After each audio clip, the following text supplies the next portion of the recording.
After a few tense hours on lockdown, the Maryland State House is back open tonight. We are live from Annapolis with what caused an evacuation of the entire building. A local man's car is broken into, caught on camera. None of the windows busted out, none of the doors are damaged. The technology letting thieves get into cars undetected. A judge sets a deadline for sex abuse victims of Baltimore's Archdiocese to come forward. Why some victims argue the church is trying to escape justice. Every person that hit it, every person that did it, any person that knew and turned away should be held accountable. Then local nonprofits accused of misspending hundreds of thousands in federal funding. A look at exactly how that money was spent and why it's raising red flags. Do you think that a situation like this could play out again? Oh, absolutely. Live from WBFF in Baltimore, this is Fox 45 News at 10.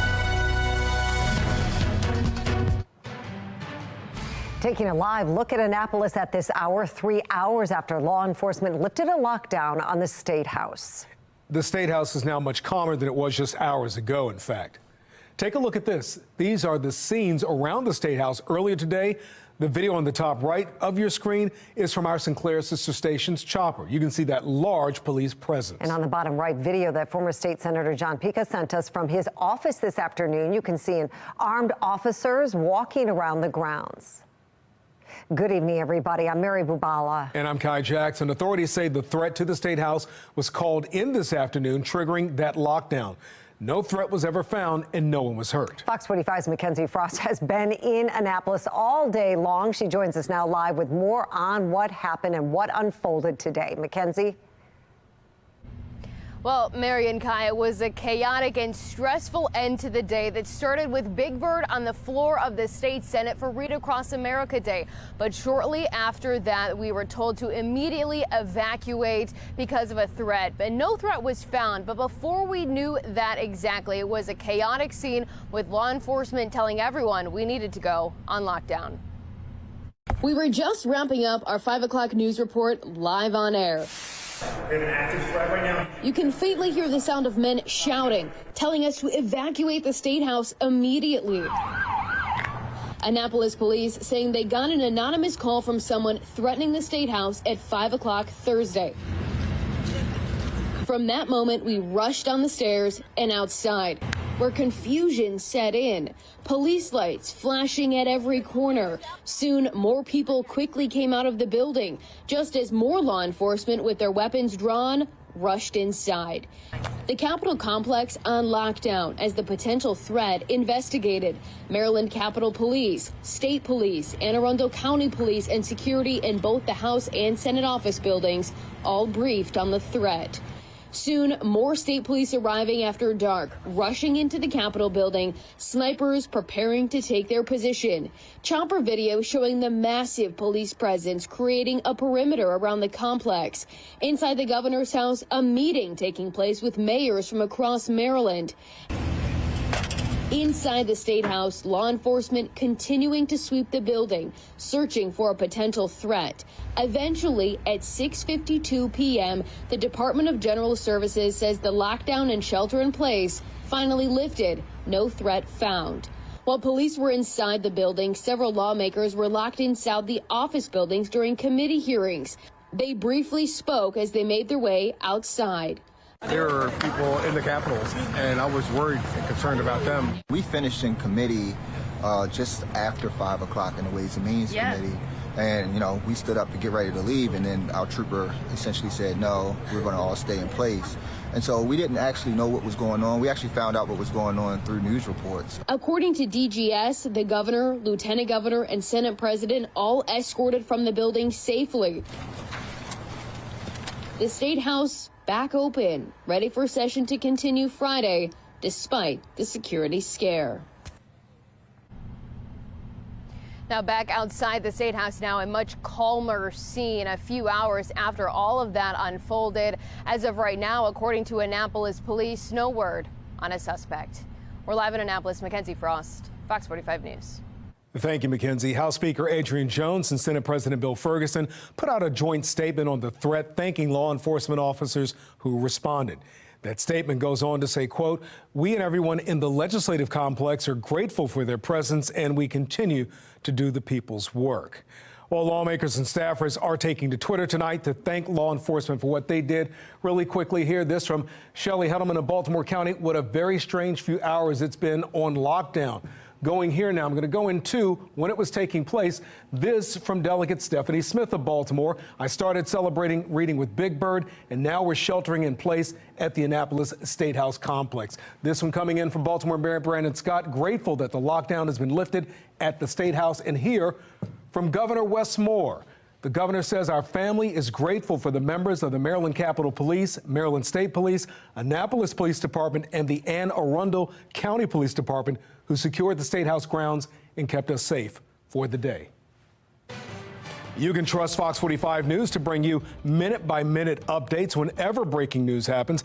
Download the Fox 45 News app so you can be the first to know about it. Just search WBFF in your app store. As Mackenzie mentioned, Fox 45 News was live on the air when police started evacuating the State House. Take another listen. We have an active threat right now. I need you to go downstairs and outside. It's not a joke. Before being told to evacuate, though, Mackenzie was in Annapolis covering the Democrats' juvenile crime bill. It was up for debate on the Senate floor today. And like the House's version, the Senate's plan calls for police to file reports with the Department of Juvenile Services anytime a young person is arrested, makes changes to the intake process, extends probation time for certain offenses, and explains the list of charges kids between 10 and 12 years old can face. One difference, the Senate's version requires a child in need of supervision or SINS petition to be filed whenever a child between 10 and 12 is caught stealing a car. In the House version, children that young accused of stealing a car would be taken to a diversionary program after the first offense instead of going to DJS. Fox 45 News pressed senators about that difference in the bills.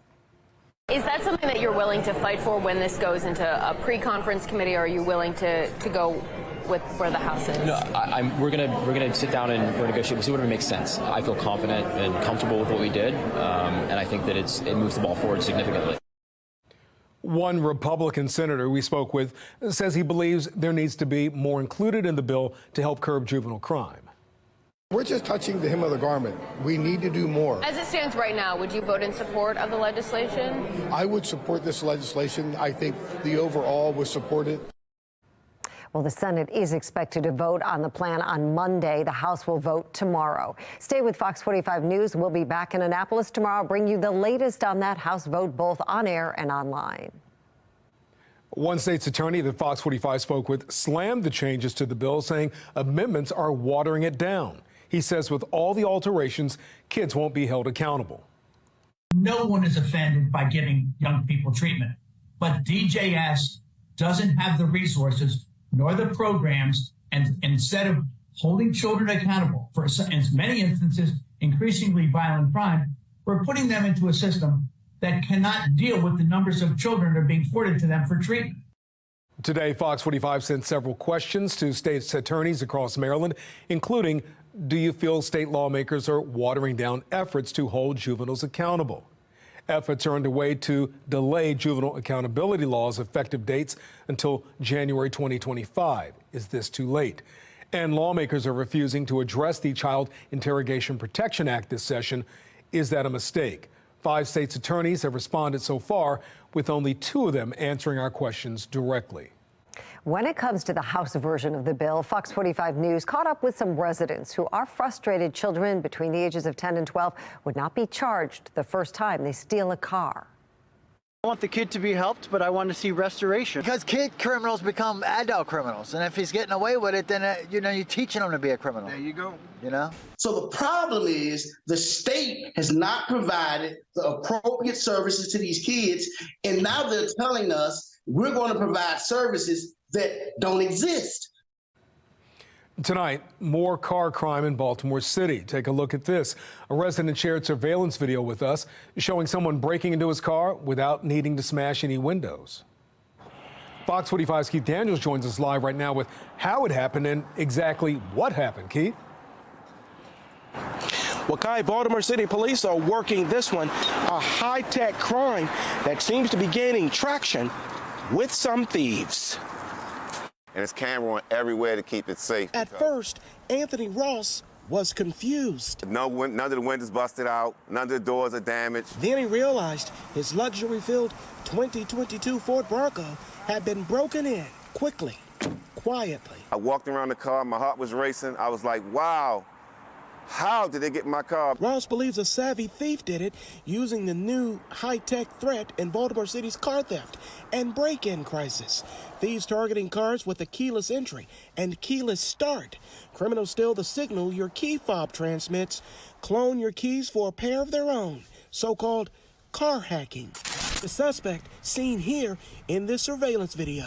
A man walking up to Ross's Bronco last Tuesday night, the vehicle parked in a parking lot at Franklin Street at Green Street near Ross's apartment. As the man approaches the car, the vehicle's lights turn on. The vehicle apparently unlocked.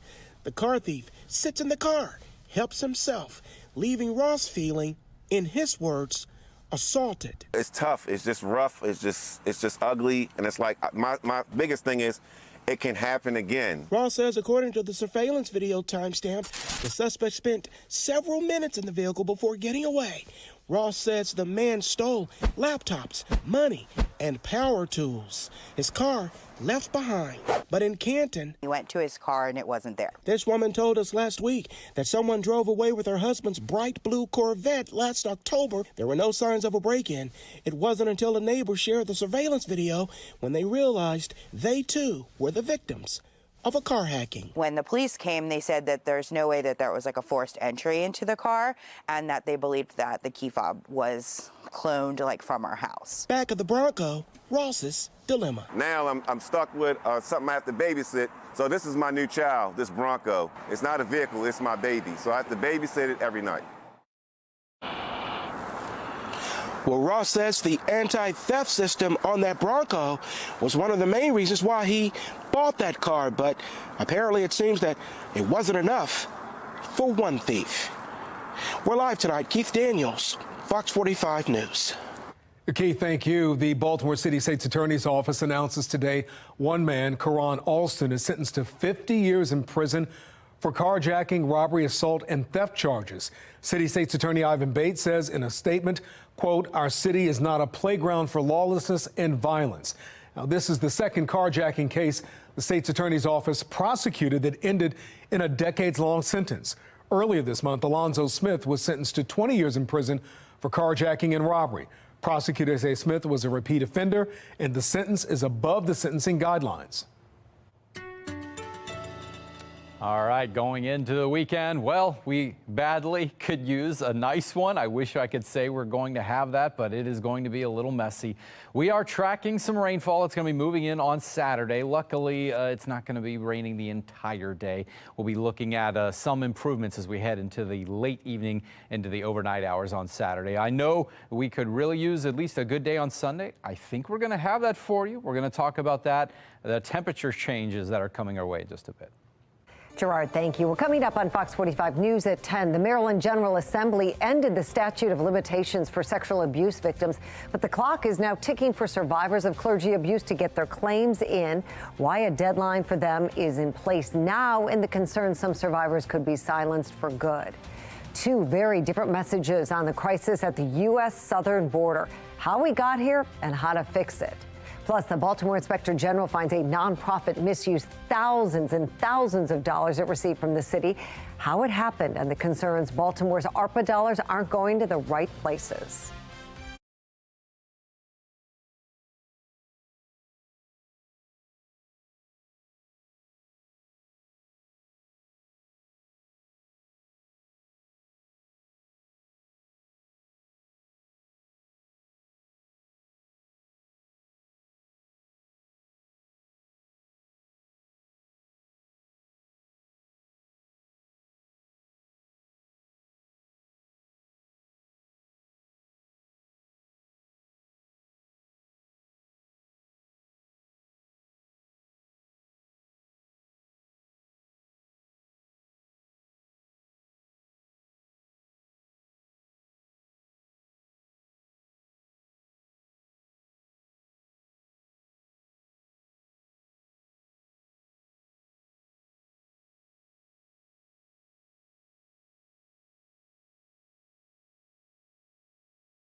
Tonight, there's growing concern over the use of ARPA funding in Baltimore. A report out today by the Inspector General confirms a local nonprofit misspent more than $100,000 of the city's ARPA funds. This raises more questions about how the money is being used. Members with the Baltimore City Fire Union say fire departments are in dire need of funds, but they're not getting anything. The candidates for mayor accuse Mayor Brandon Scott of not spending the money wisely. The fire department not getting zero amount, which is a 24/7-day-a-week operation, could have benefited. Completely frittered away to repay donors and developers and help improve your re-election chances. Fox 45's Rebecca Pryor takes a look at that new IG report and the growing concerns that misspending could continue. A nonprofit handpicked by the mayor's office to help pick up trash across Baltimore City.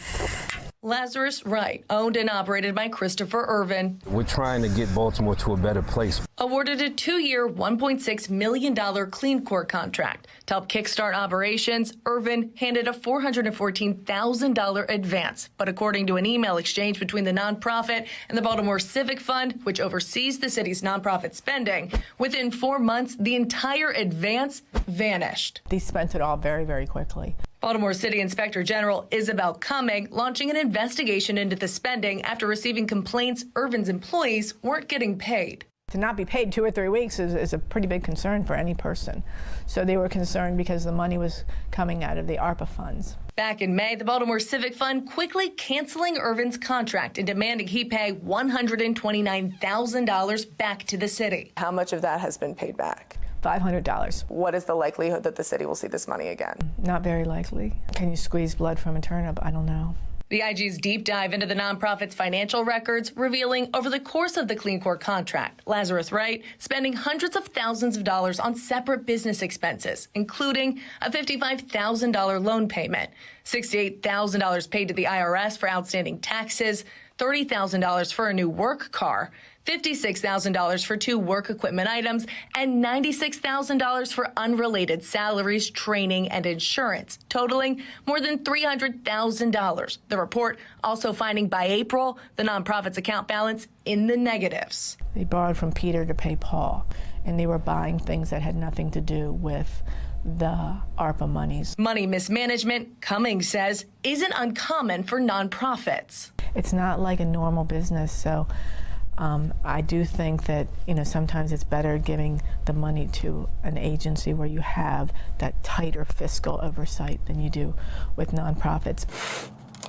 Anyone with a basic accounting class would have seen that you don't give money to this nonprofit. Taxpayer advocate David Williams also questioning the city's oversight. Before receiving the money in 2023, Lazarus Wright's 990 tax form from 2021 to 2022 showing a small organization, more than $73,000 in debt. Additionally, Irvin personally declaring bankruptcy and his home put in foreclosure. They were not equipped to do this financially, or they didn't have the infrastructure to do it either. Fox 45 sending questions to the Baltimore Civic Fund, Planning Department, and Mayor's Office, asking, was this nonprofit properly vetted? And should the city strengthen its vetting process before granting more nonprofits ARPA funding? The only response, the Mayor's Office sending a statement applauding the city for swiftly addressing the issue, but not answering our questions directly. This as the city plans to allocate another $43 million in ARPA funding to other local nonprofits over the next 2 years. Do you think that a situation like this could play out again?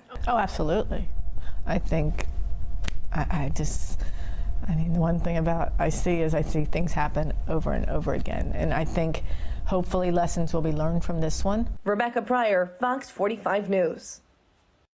Well, meantime, critics question the city's ARPA spending. The fire union says they could have used that money as well. The president of the fire union tells Fox 45 News none of the $641 million in ARPA spending was allocated to the Baltimore City Fire Department, which has been struggling for years with staffing and equipment shortages.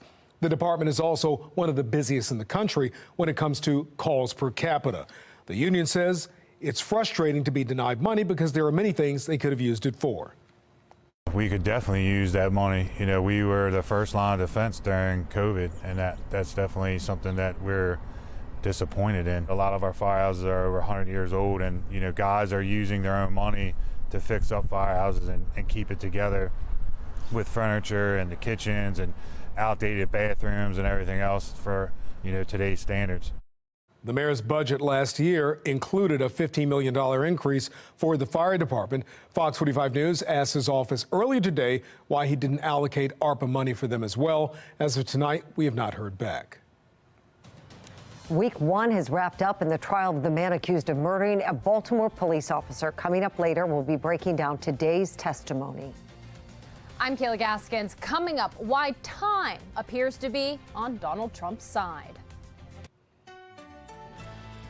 All right, at least we got a little bit of a quieter night tonight. It's chilly out there, no doubt, but we will see some temperatures recovering. Here's a look at your weather headlines. We're talking about a very calm, of course, chilly night, though. Temperatures will be recovering. Then we're going to be talking about that weekend rain that is on the way. Luckily, it should be a little more short-lived, but we'll go through it. Now you can watch Fox 45 News for free anytime on Amazon Fire TV or Samsung TV Plus.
Prosecutors are aiming to have Donald Trump's criminal trials wrapped up well before Election Day in November. But a series of setbacks is complicating their timeline. National correspondent Kayla Gaskins has the story.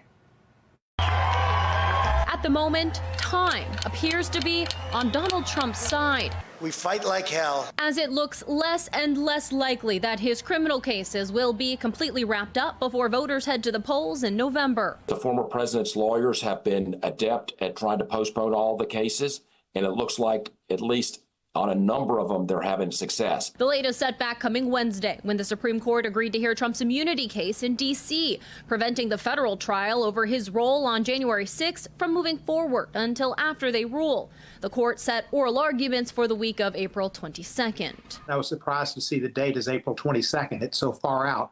that it makes it difficult for this case to be heard before the election. Another setback underway in the Georgia election interference case. Did you lie to Miss Merchant when you told her facts about Mr. Wade and Miss Willis's relationship? Proceedings disrupted and delayed by allegations of ethical violations by District Attorney Fani Willis. Hearings underway to determine the timeline of her romantic relationship with the man she hired as special counsel, Nathan Wade. I recall him stating that at some point they were dating. If the judge determines Willis and Wade started dating before she hired him and created a conflict of interest, the case will be assigned to a different prosecutor. And that will really stall that prosecution in a significant way. Even if the judge allows Willis to stay on the case, the defense will likely appeal, dragging the case out further. And in Florida, the classified documents case could be pushed back due to slow security clearances for the defense. The only case still on track is Manhattan DA Alvin Bragg's case in New York surrounding hush money payments to Stormy Daniels. That trial is set to begin March 25th. I'm Kayla Gaskins reporting. And that brings us to our national question of the day. Should former President Trump's criminal trials be delayed until after the election? 79% of those who voted said yes. To weigh in, head to foxbaltimore.com/vote and click on the Polls tab. A bankruptcy filing from the Archdiocese of Baltimore now means there's a deadline for sexual abuse victims to come forward. After the break, we hear from survivors who say this move will silence other victims. Two very different messages on the crisis at the border, how we got here and how to fix it. I'm Christine Frizzell with one policy in particular facing more scrutiny than ever.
Well, we're following three big stories at 10:30 tonight. Week one has wrapped up in the trial of the man accused of murdering Baltimore police officer Kiana Holly and a civilian. A closer look tonight at this testimony as state law State law enforcement shares new surveillance video. Crimes involving illegal migrants continue to make headlines across the U.S.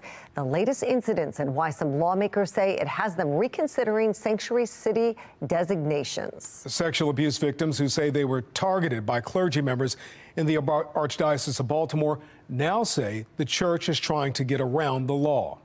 And that's where we begin. When the state abolished the statute of limitations for sexual abuse victims last year, it opened the door for anyone who is victimized by the church at any time to file a lawsuit. Now a federal court is imposing a deadline that's rapidly approaching. Fox 45's Jeff Abel explains the new deadline and why victims say it could keep others from coming forward. Jeff? Well, when the legislature abolished the statute of limitations for sexual abuse victims, a flood of lawsuits came into the Catholic Church. Now, assault victims are facing a new deadline and a new set of problems. I was terrified. You know, he was someone that everyone loved. Denise Adams spent years living with a painful secret, knowing that a pillar of her Catholic Church was also her abuser. I see him walking down the street.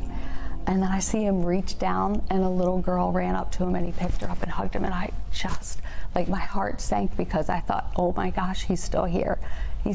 He could be hurting that little girl for all I know. He could be hurting anyone. Her story is one of hundreds outlined in this Attorney General's report investigating sexual abuse in Baltimore's Archdiocese. The report prompted the General Assembly last year to abolish the statute of limitations for assault victims, allowing sexual abuse victims to file civil suits regardless of when the abuse took place. But just hours before the new law was set to take effect, Baltimore's Archdiocese announced it's filing for bankruptcy. Staggering legal fees and large settlements or jury awards for a few victim survivors would have quickly depleted our financial resources. The filing means the federal bankruptcy court will now oversee the finances at the Archdiocese, and it also means survivors of abuse now have a May 31st deadline to come forward with claims against the church. Archdiocese of Baltimore did something that is very true to form, which is let's run out and file for bankruptcy, and let's put a deadline on when people can come forward. And all the good that the legislature has done and all the good that the Attorney General's office report has done for victims has sort of been thwarted by this filing for bankruptcy. Attorney Michael Belsky represents dozens of abuse victims. And they know that they're not alone. And believes other victims may not be aware of the approaching deadline. And once that deadline passes for anybody harmed within the Archdiocese, that's it. That's all she wrote. For attorney Sarah Klein, the level of abuse in the Archdiocese seems frighteningly familiar. Yeah. As a young gymnast in Michigan, she suffered years of abuse by former USA gymnastics doctor Larry Nasser. She says the obstacles she faced in Michigan seem all too similar to the ones church victims face in Baltimore. When women started coming forward, when the first civil lawsuits were filed, the community did what's very common in these cases. They rally around the perpetrator. They say, he could never hurt a fly. No way, I support him. But as the volume grows louder, victims grow concerned that more survivors who fear coming forward could soon be silenced for good. Having people say, oh, this happened and it shouldn't have happened to you, is a really, really big deal. Attorneys tell us tonight that if assault victims don't have their claims filed against the church by May 31st, they will not be able to claim ever again. Jeff Abel, Fox 45 News. Fox 45 has been following the controversy surrounding the Archdiocese of Baltimore for years. For more of our reporting, head to foxbaltimore.com. Some sad news to report. Fox 45 has learned a third person has died following Tuesday morning's row house fire in Highlandtown. Fire officials say a 13-year-old girl died at the hospital last night. A 22-year-old and 8-year-old have also died. It is unclear what started the fire, but more than 20 residents have been displaced. The Baltimore Fire Department is working with Highlandtown residents to plan a fire safety sweep, installing smoke detectors and giving them safety tips. Fire officials say again the cause is under investigation. Week one of the trial for the murders of Baltimore police officer Kiana Holley and civilian Justin Johnson have wrapped up. Elliot Knox is charged with both December 2021 murders, along with his co-defendant Trayvon Shaw, who is yet to have his day in court.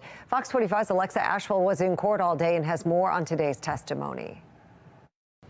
December 16th, 2021, 1:13 a.m. The state shows the jury surveillance video of a car appearing near the 4400 block of Pennington Avenue, where BPD officer Kiana Hawley was ambushed. 1:16 a.m. The jury views video of two men walking down nearby Hazel Street. 1:17. The two men are seen turning onto Pennington Avenue.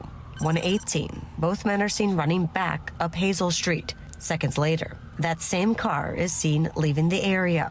The state then showing the jury footage from a speed camera that captured Officer Hawley's cruiser crashing through a fence and into a park.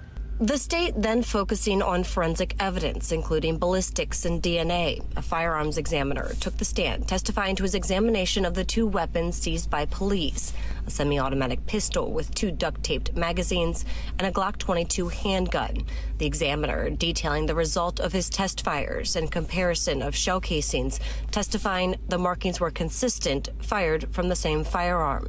Two forensic scientists testified to collecting swabs for DNA and/or fingerprints, including from Elliot Knox and Trayvon Shaw, as well as from both weapons and the inside of Elliot Knox's car. A DNA analyst also took the stand, testifying Shaw and Knox's DNA was found on one of the weapons. Knox's attorney cross-examining this DNA testimony the most, saying results don't indicate direct or indirect transfer. The DNA analyst confirming. In day 2 testimony, Elliot Knox confessed to being at both homicides and then hiding the weapons in his friend's house, but told investigators it was Trayvon Shaw who actually pulled the trigger. Knox even identifying himself and Shaw as the two men in the video from Officer Hawley's murder scene. When asked Shaw's motive, Knox told police, "I don't know. I didn't even know it was a lady until today." Officer Hawley's family quiet after week 1, facing some especially emotional moments in court, including footage played of officers trying to save Hawley's life. It's been challenging. It's been challenging, but we have each other. We are a praying family. Alexa Ashwell, Fox 45 News. We have been following this trial every step of the way. For our full coverage from inside the courtroom, head to foxbaltimore.com. While the vast majority of migrants come to the U.S. for a better life, some are breaking the law and then still being allowed to remain here, but not behind bars, free in our communities. National correspondent Christine Frizzau takes a closer look at the concerns over sanctuary laws. She was devoted to making this world a better place, and we have no doubt that she would have been an incredible nurse. The horrific murder of 22-year-old Laken Riley, a nursing student out for a run last week on the University of Georgia campus, has thrust sanctuary policies back into the spotlight.